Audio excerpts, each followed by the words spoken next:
This is the Know Your Law series by Barefoot Law, a non-profit organization which uses digital innovation and technology to provide free legal information and guidance for all. For more information, visit www.barefootlaw.org. This is a very important conversation to us. I'm just going to divide amongst the three of you to just share the different types of land ownership, I believe. Are they different, or I might be forging things here? Co-ownership basically means where we have two or more persons who have an interest in a given piece of land. Two or more persons that have an interest in a given piece of land. So under co-ownership, it is classified into two. We have joint tenancy and then tenancy in common. You can just ignore those legalisms. I'm going to put them in I'm going to simplify them. So what does joint tenancy mean? So joint tenancy basically means that we have two or more persons that are owning the same land. Please, like they're owning the same land. That means they have the same rights. That means that if it is this house, it is ours. Like we both own it at the same time. We are in possession of it. If it's the title has both our names. If it is because we have the title, we have the interest is the same, then we get the property at the same time. So if we are buying the land, we buy it at the same time. The title has our names, both of us. And then we also, yes, like basically the same interest. Those are the four things you look out for when it comes to joint tenancy. You look at time, you get it at the same time. You look at possession, we are both in possession. You look at the title, both our names are there. And then finally, you look at the interest. We both have the same interest. So that is joint. Joint, the word joint basically means we are together. We own this property as one person. It is not divided. This is our land. We don't have issues. We don't have percentages here. You cannot say, Trudy, you own 20%, I own 80%. It basically means that we have not divided it. We own it as one person. Yes, that is joint tenancy. And that means that because under joint tenancy, we also have the principle of right of survivorship, whereby in the event that one of us dies, I become the sole owner. Yes, because we are owning it as one person. So if for you die, I become the sole owner of the property.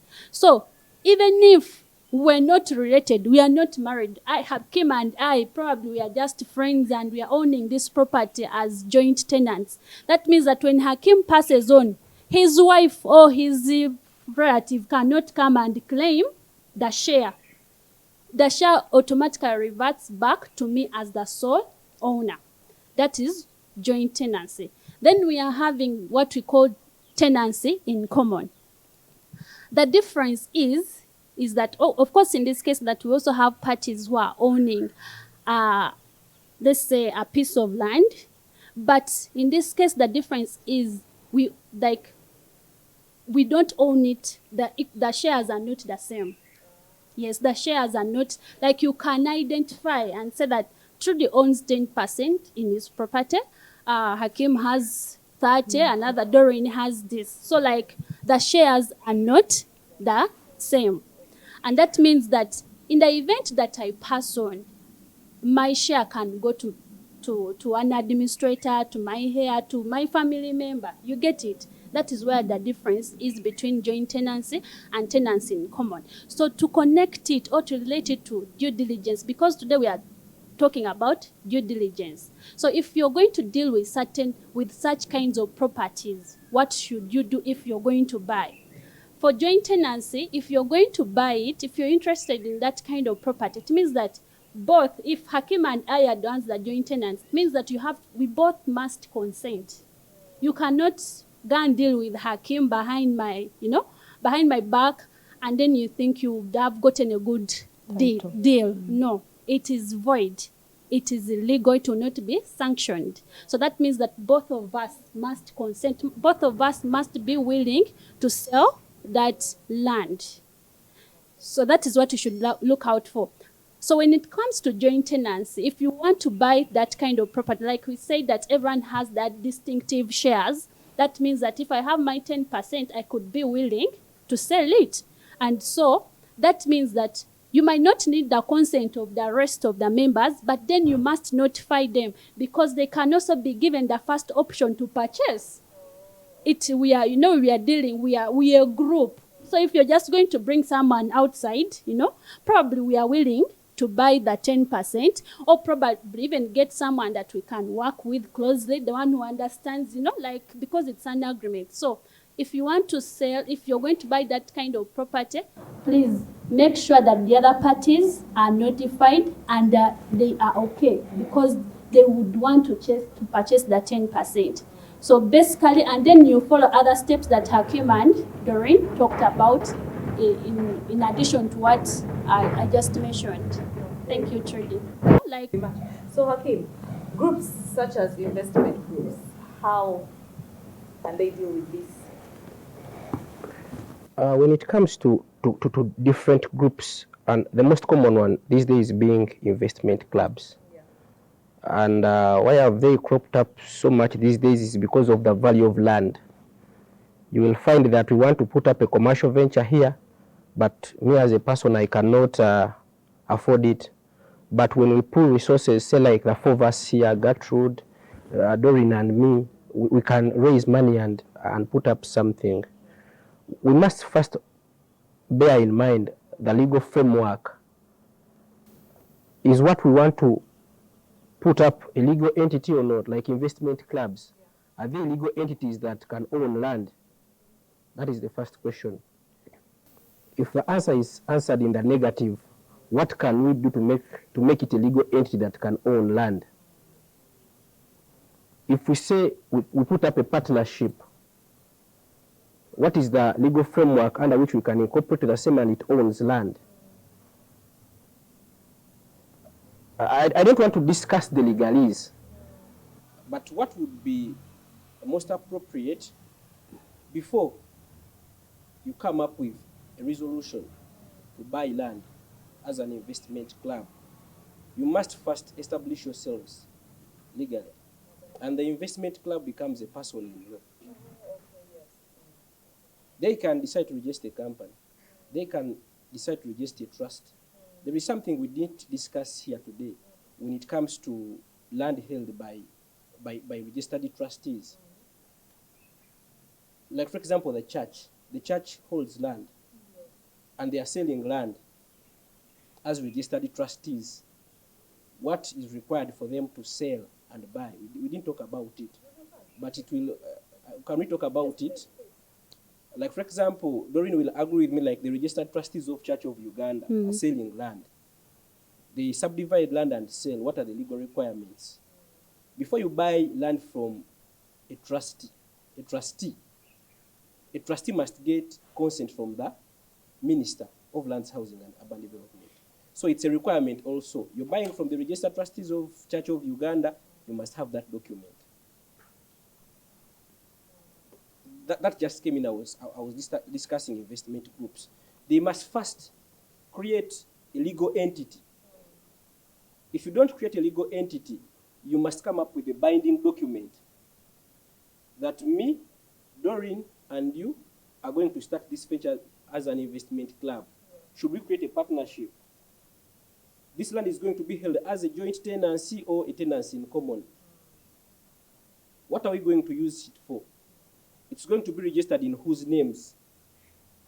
These are contracts, inter parties. We must first agree and we come up with a document that binds all of us. And we make so we can form a company. We can form a company. We can come up with a partnership. We can come up with a registered trustees to be able to contract. But the first thing is come up with a binding document as parties. After coming up with that document, register it as a document under the Registration of Documents Act, such that it is binding on all of you, such that if someone tries to go away from that document, he's legally bound by it, and you can enforce the clauses in that document on him. But the first thing is to ascertain, this is what we want to do. This is the best vehicle we can take. By vehicle, I mean like a company, registered trustees, an association, something like that. Then the last thing we did talk about, there is a new mode of ownership. It's not a mode of tenure, but a new mode of ownership of land. That is condominium. Yes. Whereby you can own a specific unit on land. Say this building has 4 rooms. You decide to create a certificate of title for each unit, and you own it. It's also a mode of ownership of property in Uganda. You can buy a house, a unit. We didn't talk about it because it's not among the tenure systems recognized in the Constitution and the Land Act. But it's a new mode of tenure. It was brought by the Condominium Act 2002, I think. It's a new mode of ownership. So if someone avails you with a certificate of title of a condominium unit, you can also follow the steps we talked about to search about the same. They have a register, the land register. And then families? When it comes to families, I think Doreen talked about it. Matrimonial land, there is an aspect of what we call spousal consent. Whenever you're going to buy land, family land, what amounts to family land? It is defined in the law, but I don't want to go there. Land that the family ordinarily regards as its residence. Land from which the family gets sustenance, that is family land. You must at all material times get spousal consent, which must be in writing. Sometimes people don't give this consent in writing, but the spouse signs on the sale agreement. And when we say spouse, we don't basically mean the woman. People always think that it's only the woman to give consent. Even us men, if you're going to buy a house from my wife, where we ordinarily reside, I must give consent. Without giving consent, that sale is a nullity. And you cannot recover that land. You cannot be held to be a bona fide purchaser for value without notice. You can only recover money from a person, not land.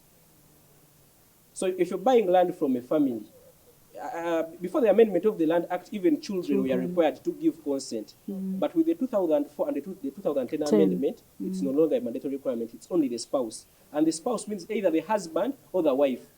But the public has this tendency of saying that it's only the wife. But even as men, we must give consent if you're selling property. I think that's it. Yes. Joint tenants and tenants in common. It will come back to the same thing. If you are an unmarried couple and you're owning land, it's either you're owning land as tenants in common or joint tenants.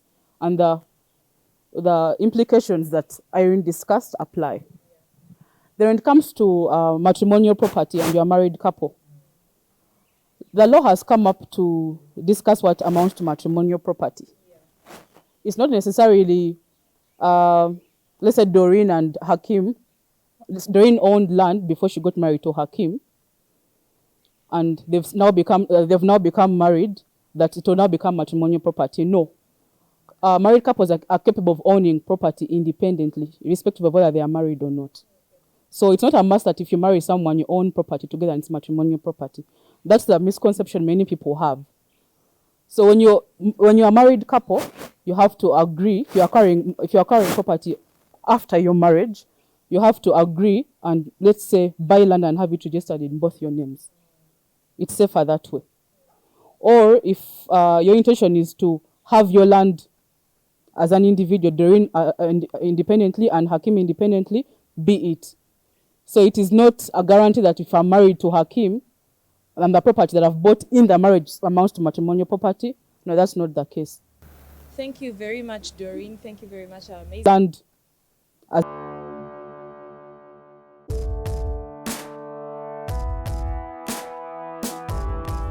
Hello, welcome to the Know Your Law series, where Barefoot Law answers frequently asked questions on the law. Do you have employment issues? Questions about family law, criminal law, land transactions, the answers are right here on the Know Your Law series.